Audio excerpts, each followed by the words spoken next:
Hello everyone, welcome to स्टूडेंटो। So अभी हमारे साथ हैं एरा सिंगल मैम, जो कि आप सभी मैम को जानते ही होंगे। तो आज हम मैम से उनकी जर्नी जानेंगे, साथ ही साथ अभी जो मैम सर्विस कर रहे हैं तो सर्विस में क्या चैलेंजेस आते हैं या फिर सर्विस में क्या लाइफ होती है, इसके बारे में डिस्कस करेंगे। सो अभी तक आपने चैनल को सब्सक्राइब नहीं किया तो चैनल को सब्सक्राइब कर लीजिए। Ma'am first of all thank you so much कि आपने इतना कीमती टाइम निकाल कर हमें दिया। My pleasure. जी मैम, थोड़ा सा मैम आप अपने बारे में बताइए, आपका एजुकेशन बैकग्राउंड वगैरह। मैं इंजीनियर हूँ और साथ में मैंने एमबीए किया है। दोनों दिल्ली से ही हैं। उसके बाद मैंने कॉर्पोरेट सेक्टर में काम किया 2 साल and then I gave civil services. Okay, so ma'am आप टेक्निकल बैकग्राउंड से होते हुए फिर आप सिविल सर्विसेज में आए, तो ये आइडिया आपको कैसे लगा था?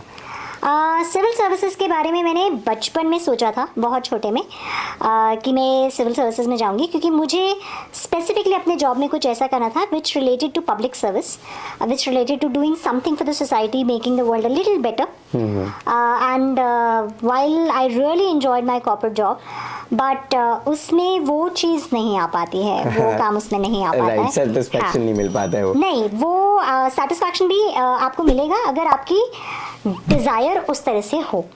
क्योंकि मुझे जो स्पेसिफिकली काम करना था that related to doing something for society, इसलिए मेरे लिए थोड़ा मुश्किल था। मतलब इसलिए मुझे वहाँ पे वो चीज़ मिसिंग लगी। जी मैम।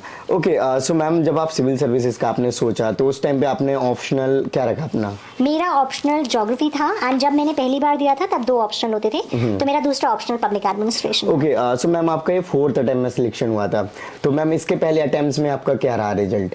मेरा 3 अटेम्प्ट में आईआरएस में सिलेक्शन हुआ था एंड उसके बाद बट उन तीनों अटेम्प्ट्स में मुझे बिकॉज ऑफ डिसेबिलिटी सर्विस नहीं अलॉट हुई थी, जिसकी वजह से I went to court and I had to fight a court case. Okay, so ma'am जब आपका फाइनली फर्स्ट रैंक आया मैम, जो कि अपने आप में सिविल सर्विसेज जैसे यूपीएससी में फर्स्ट रैंक आना, ये किसी को बिलीवेबल ही नहीं होता है मैम, और ना कोई ऐसे प्रिडिक्ट कर पाता है कि हमारा फर्स्ट रैंक एटलीस्ट टॉप 10 में भी आ पाएंगे। तो उस टाइम पे आपका क्या रिएक्शन था मैम? ऑनेस्टली मेरा रिएक्शन सिर्फ ये था, ओ गॉड थैंक कि ये खत्म हुआ। ये process of giving this exam is finally ended, अब ये दोबारा नहीं देना पड़ेगा। सबसे बड़ी चीज़ ये थी मेरे लिए कि यू नो अब बस दोबारा नहीं करना ये चीज़। Right ma'am. मैम जैसे आप अभी थोड़ा सा डिसेबिलिटी भी आपके साथ, और आपने बताया कि आप कोर्ट केस भी कर रहे थे मैम, तो मैम कभी कभी ये रिग्रेट फील नहीं होता है कि हम इतना परेशान हो रहे हो, जो चीज़ हमारे साथ नहीं होनी चाहिए थी? बिल्कुल। पीपल विद डिसेबिलिटीज़ अनफॉर्चुनेटली हमारे देश में बहुत एक्स्ट्रा उन्हें एफर्ट करना पड़ता है, वो चीज़ें जो बाकी लोगों को रूटीन में मिल जाती हैं वो भी पाने के लिए। Right ma'am. यू नो अभी तक भी हमारे देश में डिसेबिलिटी को हम नॉर्मलाइज नहीं कर पाए हैं, बिकॉज आप एक बात सोच के देखिए, दुनिया में हर कोई डिसेबल्ड है। ये सिर्फ एक कंपैरिजन की बात है कि आप मेरे से कंपैरिजन में किसी चीज़ में बेटर हैं और मैं आपसे किसी चीज़ में बेटर हूँ। जी मैम। तो कोई भी इंसान पूरी तरह डिसेबल्ड नहीं है और कोई भी इंसान पूरी तरह एबल्ड नहीं है। कोई ऐसा नहीं है जो आइंस्टाइन की तरह you know maths and science भी कर सकता है और साथ में फिर एक माउंटेनियर की तरह माउंटेन भी चढ़ जाए और यू नो एक डांसर की तरह बैले एंड भरतनाट्यम भी एक साथ कर ले। तो हर कोई किसी चीज़ में डिसेबल्ड है। So, you know, it's just one of the things about you. It's not the only thing about you, but problem ये होती है हमारे देश में it becomes the only thing about you. जी। हमारे देश में अगर आप में एक कमी है तो हम कॉन्स्टेंटली उस पर फोकस करके आपको उसी की तरफ चलाते रहते हैं और आपकी पूरी लाइफ उस एक कमी के ऊपर डिज़ाइन हो जाती है। फॉर एग्जांपल, अगर एक लड़की काली है तो उसको बचपन से ताने मिलते हैं, अरे हाय ये काली है, और फिर पूरी लाइफ उसको यही सोचना को मजबूर कर दिया जाता है कि तुम काली हो। वो पूरा एफर्ट यही करती रहती है मैं कैसे गोरी हो जाऊँ। जबकि अगर यू नो वो अपने आप को उस चीज़ से एक्सेप्ट कर लो आप कि मैं काला हूँ या गोरा हूँ, जैसा भी हूँ, बट मैं इस चीज़ में अच्छा हूँ, तो आपकी लाइफ कितनी चेंज हो जाएगी। बट वहीं पे हमारे स्पेसिफिकली डिसेबिलिटी में ये बहुत बड़ा इशू आ जाता है। Right ma'am. सो मैम आप थोड़ा सा प्रिपरेशन दौरान के थोड़ा सा बताएंगे जर्नी कैसी रहती थी आपकी? मेरे ख्याल से मेरा ये आंसर और आपका जो सवाल है मैच नहीं करेगा, तो आप मुझे पूछो स्पेसिफिकली आप क्या समझना चाहते हो। ओके, जैसे मैम ये क्या होता है ना कि आपने तैयारी कहाँ पर रहकर करी है और क्या स्ट्रेटजी फॉलो करते थे, कैसे? कोई स्ट्रेटजी नहीं होती और इसके लिए कोई स्ट्रेटजीज बनानी भी नहीं चाहिए। अगर स्ट्रेटजीज होती तो सब लोग वही स्ट्रेटजी फॉलो करते और सब लोग पास हो जाते। Okay, so ma'am it's a very individual thing. आपको अपने लिए पढ़ाई करने में कैसे आसान रहता है आपको वो देखना है। जी मैम, आपने एग्जैक्टली सही कहा। नॉर्मली स्टूडेंट्स कमेंट सेक्शन में यही पूछते हैं कि इन टॉपर से आपको स्ट्रेटजी पूछनी चाहिए थी, बुक लिस्ट पूछनी चाहिए थी, उन्होंने कैसे तैयारी करी, क्यों करी, आप थोड़ा सा तैयारी तो बड़ा अजीब सा सवाल होता है, क्योंकि कैसे तैयारी का क्या मतलब है? आप 24 घंटे वही चीज करोगे जो वो इंसान कर रहा है, उसकी लाइफ और आपकी लाइफ में बहुत अंतर है, तो आप किसी और की लाइफ कॉपी नहीं कर सकते। बट एक चीज़ जो आप कर सकते हो, हाँ, बुक लिस्ट ज़रूर आप देख सकते हो। मेरी बुक लिस्ट 2015 के एग्ज़ाम के लिए रेलिवेंट थी, 2014 सीएससी के लिए, बट मैंने अपने ब्लॉग पे सारा दिया हुआ है, तो जिसको भी चेक करना है वो वहाँ से चेक कर सकते हैं। राइट। वैसे मैं लिंक भी दे दूंगा सो दैट कि उनको ईजी हो जाएगा। हाँ। मैम एक थोड़ा सा लबासना में जब ट्रेनिंग हुई उसके बाद अलग अलग जो कैडर मिलते हैं वहाँ पे जाकर होता है, तो वो थोड़ा सा एक्सपीरियंस बताइए मैम। क्या चीज़? LBSNAA is I think one of the prettiest places in India that exist. बहुत सुंदर है आपकी अकेडमी, एंड जो आप जब वहाँ पहुँचते हो, हम लोगों के साथ ये हुआ था, जिस दिन हम वहाँ पहुँचे उस दिन बारिश हो रही थी, एंड बादल, तेज़ बारिश नहीं थी, बादल नीचे थे, तो मसूरी में लबासना में आप लिटरली क्लाउड्स के बीच में से चल के अपने रूम तक जा रहे थे। सो दैट वाज ब्यूटीफुल, बहुत सुंदर था, एंड ठंड भी काफ़ी थी बिकॉज बादल आपके साथ थे, सो फ्रोजन वाटर के बीच में से आप निकल रहे थे, बट बहुत सुंदर वो था, and it's I think one of the most cherished moments of your whole service, I would say, at least till now, because you make new friends, आपको नए लोग मिलते हैं, नए दोस्त मिलते हैं, आपके ये दोस्त आपको पता है कि फॉर एवर आपके साथ रहेंगे। जैसे स्कूल कॉलेज के दोस्त आपको पता है एक स्टेज के बाद चले जाएंगे, बट ये वो दोस्त हैं जिनके साथ आप पूरी लाइफ रहने वाले हो, एटलीस्ट अपनी professional life, which is a very long career.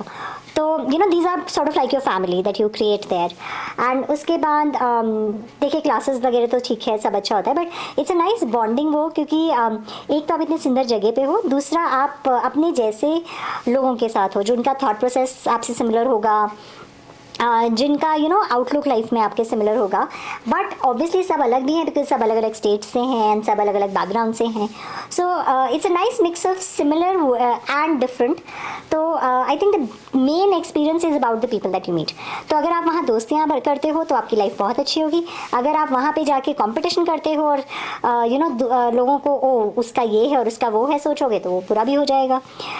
But मेरे लिए तो बहुत इंजॉयबल एक्सपीरियंस था। I made life long friends and मतलब मुझे तो बहुत मजा आया। ओके, सो मैम थोड़ा सा अपनी सर्विसेज के बारे में बताइए कि कहाँ कहाँ पे आपने सर्विस करी है अभी? मैं दिल्ली में ही रही हूँ ज़्यादातर, and I have been in this is I think my 5th something posting. मैं SDM थी, फिर डेप्यूटी कमिश्नर म्यूनिसिपल कॉर्पोरेशन में थी, फिर I was joint director in social welfare, joint director in WCD, and then I have been here. Okay, so ma'am जैसे कि ये service आपने करी है तो सबसे ज़्यादा इंजॉय कौन से पोस्ट को किया है आपने? ऐसा कुछ नहीं है, मुझे सब जगह मज़ा आया, सब जगह कुछ नया करने को मिला, सब जगह नया सीखने को मिला। तो आई थिंक मैं क्योंकि सर्विस में कोई एक पर्टिकुलर रोल करने नहीं आई थी तो मुझे उससे ज़्यादा फ़र्क भी नहीं पड़ता। ओके, जैसे मैम जब बच्चे होते हैं नॉर्मली तो हम सोचते हैं कि बड़े होकर हम ये करेंगे और ये बनने के बाद हम ये करेंगे, तो अभी आप कितने हद तक जो वेलफेयर का काम है या फिर जो आपने सोचा था कि मुझे सोसाइटी के लिए करना है तो कितने हद तक कर पा रहे हैं? अगर नहीं कर पा रही होती तो यहाँ नहीं होती। जी बिल्कुल, एग्जैक्टली मैम। क्योंकि मैं तो यहाँ इसलिए नहीं आई थी कि मुझे अपने लिए कुछ चाहिए था या मुझे वैसे कुछ चाहिए था। मैं यहाँ पे सिर्फ एक पर्टिकुलर सोशल सर्विस के मोटिव से आई थी, तो मुझे तो वो करने को मिल रहा है। Right ma'am. Okay, so ma'am ये ऑफिस का इतना ज़्यादा हेक्टिक टाइम होने के बाद भी आप अपने जब फैमिली टाइम को स्पेंड करते हो या फिर बाकी का जो टाइम निकलता है तो वो कैसा रहता है मैम? देखिए, आपकी सब पोस्टिंग सेम नहीं होती, सब चार्जेस सेम नहीं होते, तो आपको लाइफ में हमेशा कुछ ऐसे चार्जेस मिलेंगे जहाँ आपकी लाइफ थोड़ी आसान है और कुछ ऐसे होंगे जहाँ बहुत हेक्टिक है। तो आई थिंक वो अब एब एंड फ्लो होता है हमारे केस में कि कभी बहुत बिजी हो आप और कभी आप रिलेटिवली फ्री हो। एंड दूसरी चीज़ ये है कि लाइफ में जिस चीज़ को आप प्रायोरिटाइज करेंगे उसके लिए टाइम ज़रूर निकल जाएगा। तो it's not a flat rule कि किसके लिए क्या है। बहुत सारी ओकेजन्स होती हैं, जैसे दिल्ली के बाहर अगर कुछ भी होता है तो वो ऑब्वियसली मिस हो जाता है क्योंकि हम लोग सिटी नहीं छोड़ पाते हैं, बट अगर दिल्ली के अंदर की चीज़ें हैं तो वो अटेंड भी हो जाती हैं। But again it's a time management skill. But एक चीज़ है, अगर आप सिविल सर्विसेज का एग्ज़ाम पास कर लेते हैं तो वो स्किल तो आपके पास डेफिनेटली है। ओके, सो मैम कहीं ना कहीं जैसे आप अभी जॉब कर रहे हो और आप जब स्टूडेंट्स लाइफ में होंगे तो आप डिफरेंट एक्टिविटी कर सकते थे और अपने अकॉर्डिंग टाइम को शेड्यूल कर सकते थे, बट अभी आपको ऑफिशियल जो टाइम शेड्यूल होता है उस अकॉर्डिंग करना पड़ता है, तो आप रियली एंजॉय कर पा रहे हो, क्योंकि एक टाइम के क्यों बाद नहीं? इंसान वही काम करते क्लास होती है ना, जी क्लास नहीं जाते क्या? हाँ जाते हैं मैम। तो फिर ट्यूशन का भी टाइम होता है ना बच्चों का। जी जी तो फिर उसमें भी तो वो सब करते हो, राइट। तो यहाँ पे क्यों प्रॉब्लम है इस चीज में? नहीं मैम, जैसे Routine मैंने is काफी actually- लोगों no. से मिलता हूँ, स्टूडेंट से भी मिलता हूँ, तो वो कहते हैं यार हम ना सेम काम करके ना बोर सा हो गए हैं और हमें लगता है कि थोड़ा सा अलग अलग काम तो करने किसने चाहिए। रोका है? जी किसने रोका है? Right ma'am. किसने मना किया है कि मत करो? जैसे होता है ना मैम, रिस्ट्रिक्शंस है, जैसे स्टूडेंट है तो बीइंग स्टूडेंट्स की उनको एग्जाम निकालना प्रायोरिटी है, रादर देन कि वो अपने जो हाँ, उनका तो तुम्हारी dream- दिक्कत है ना, तो तुमने बनाया है जी। कि अगर टाइम मैनेजमेंट अच्छा है तो बहुत चीजें कर सकते हो। जी थोड़ा सा मैम इसके बारे में गाइड करिए, स्टूडेंट्स को कैसे मैनेज करनी चाहिए। नहीं, ये कोई आपको गाइड नहीं कर सकता, ये आपके अपने अंदर से आता है। आप लाइफ में जिस चीज़ को प्रायोरिटी बनाएंगे वो आपके लिए प्रायोरिटी बन जाएगी। पहला चीज़ मतलब कोई ना आपको सिंसियर नहीं बना सकता, वो तो खुद से आता है। अगर आप सिंसियर हो किसी चीज़ के लिए तो आप उसके लिए टाइम निकालोगे। अगर आपको अपनी पढ़ाई से अपने करियर से फ़र्क पड़ता है तो आप उस चीज़ के लिए टाइम निकालोगे। और हाँ, एक चीज़ जो मैं नहीं करती हूँ और जो मैं एडवाइस भी करूँगी कि नहीं करनी चाहिए, इज़ वेस्टिंग टाइम। मोस्टली लोग क्या करते हैं, हम टाइम वेस्ट बहुत करते हैं। हम सारा दिन बैठ के ना गॉसिप करना या ख्याली पुलाव बनाना, वो चीज़ें बहुत करते हैं। मैं वो चीज़ बिल्कुल नहीं करती।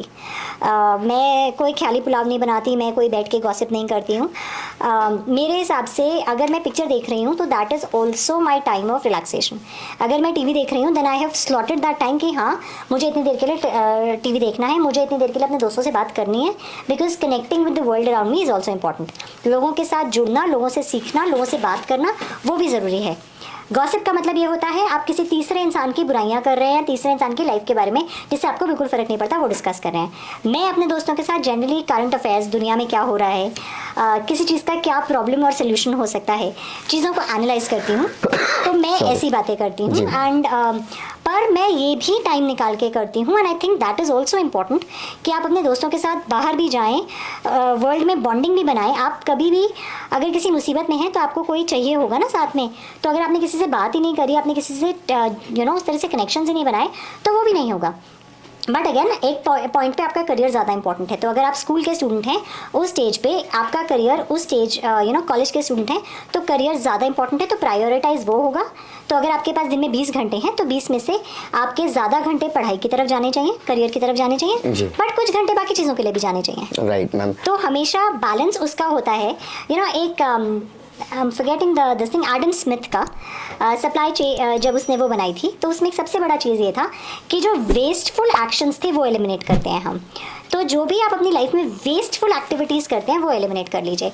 फॉर एग्जांपल, अगर आप सारा दिन में 1 घंटा बस ऐसे ही बैठे रहते हैं, कुछ कर नहीं रहे हैं, ना तो किताब पढ़ रहे हैं, अच्छा जैसे सोशल मीडिया पे स्क्रोलिंग, भाई उससे बड़ा वेस्टफुल टाइम का वेस्ट कुछ नहीं हो सकता है। आजकल तो हमने इतने टूल्स दे दिए हैं टाइम वेस्ट करने के, बट उससे बुरा वेस्टेज ऑफ टाइम कुछ नहीं हो सकता जी। क्योंकि आप उसमें कुछ भी प्रोडक्टिव नहीं कर रहे हैं, आप कुछ सीख नहीं रहे हैं। या तो आपने ऐसी चीज़ें आप फॉलो करते हो जहाँ पे देयर इज दिस थिंग कि आप ये चीज़ पूछिए जो मैं करने जा रहा हूँ क्या वो मेरे लिए यूज़फुल है और क्या ये किसी और के लिए पॉजिटिव है। अगर आप अपने आप से ये पूछेंगे और मेरे लिए पॉजिटिव है तो शायद वो एक्शन आप करेंगे या नहीं करेंगे, वो बैलेंस आउट हो जाएगा। जी मैम, थोड़ा सा मैम जॉब प्रोफाइल के बारे में बताइए कि इसमें क्या क्या काम करना होता है नॉर्मली। ये बहुत वेग क्वेश्चन है क्योंकि हर जॉब प्रोफाइल अलग होती है। जी। तो आप जिस रोल पे बैठे होते हो उससे रिलेटेड आपका काम होता है, तो किसी को कनेक्ट नहीं होगा। Okay, thank you so much आपकी मैम। ऑडियंस को समझ नहीं आएगा कि क्या काम नहीं, है। एक्चुअली स्टूडेंट्स इसलिए मोटिवेट होते हैं ना कि हम वो जॉब में जाएंगे, फिर हमारे पास ये पावर होते हैं, हम ये कर देंगे, वो कर देखा, देंगे। यही एक सबसे बड़ा प्रॉब्लम है, ये पावर होती है, ये बहुत गलत सोच है। आप अगर पावर दिखाना चाहते हैं तो याद रखिए आपसे ऊपर भी हमेशा कोई पावर है। राइट। और ये सिस्टम इसलिए नहीं है कि आप अपनी पावर के लिए आए, ये सिस्टम पावर के नाम पे आप इसे करप्ट करते हैं, पावर के नाम पे ये आपको साथ कभी नहीं देगा। तो I think that's the worst way to look at things. अगर आपको कुछ देखना है तो आप ऐसे देखिए कि मैं अपने पर्सनल ग्रोथ के लिए यहाँ पे क्या करूँगा। ओके। एंड ये वैसे होता है। एंड हमारे जॉब का सबसे इंटरेस्टिंग पार्ट ये होता है कि आप जिस प्रोफाइल में जाते हैं वहाँ आप कुछ नया करते हैं। Okay ma'am. आपका कोई भी चीज़ सेम नहीं होती। तो जब मैं SDM थी उसका और मैं जो अब काम कर रही हूँ उसमें बिल्कुल ज़मीन आसमान का अंतर है। राइट। तो I think that's the biggest thing कि ये आप करते हो। ओके, सो मैम लास्ट में फ्यूचर एस्पिरेंट को क्या मैसेज देना चाहेंगे जो UPSC एस्पिरेंट? बेटा दुनिया की बातें सुनना बंद करो और अपनी लाइफ को अपने हिसाब से प्लान करो। एक चीज़ मैं ज़रूर एक यूपीएससी एस्पिरेंट को ज़रूर बोलती हूँ कि बैकअप प्लान ज़रूर रखना। क्या करोगे अगर ये नहीं हुआ, जी क्योंकि तुम्हारी लाइफ एकदम ज़ीरो पे रिस्टार्ट नहीं होनी चाहिए, राइट। तो तुम्हारे आज तक के जो अचीवमेंट्स हैं वो ख़त्म नहीं हो जाने चाहिए। तो हमेशा एक बैकअप प्लान रखो। एंड दूसरा, just stop letting other people tell you कि तुम्हें क्या करना चाहिए। तुमको अगर तुम इस स्टेज पर आ चुके हो तो तुम्हें भी पता है अपने लिए। So good luck and my best wishes to all of you. Okay so thank you so much ma'am. My pleasure. So friends, आपने देखा कि मैम ने अपनी जर्नी और साथ ही साथ जो भी आपको बताया, आई थिंक इन्फॉर्मेटिव लगा होगा। सो अभी तक आपने चैनल को सब्सक्राइब नहीं किया तो चैनल को सब्सक्राइब कर लीजिए। जय हिंद।